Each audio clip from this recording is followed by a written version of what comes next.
bench testing the furnace. From this angle here, you can see the flame going. Never really heard the ticking from the igniter, but that flame is going, and it's getting hot. It's blowing across the heat exchanger, nice and hot. I've got a little tank sitting on the counter. Got a little pressure reducer right there built in. There's your on-off. This is the cabinet it comes out of. Go back into the... So, yeah, there's heat right there. And this is intake. It's your bed. A little bit smoky. It hasn't run for 30 years.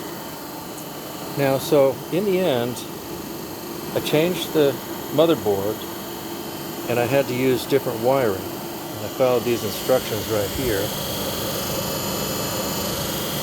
And that's the new plans.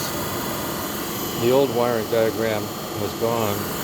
The new one adheres to the furnace somewhere. I heard a click, so I wonder, it shouldn't have shut off yet. No, it's still flame going. Because the thermostat wires are just wire nutted together, so that means that's on. That comes from the thermostat in the motorhome. And I've got negative, positive hooked up to the battery right here. And I do occasionally hear a clicking sound, but because the thermostat stays on, that is, these wires are nutted together. Anyway, so then in the end, I didn't have any, in my wiring diagram, I didn't have this.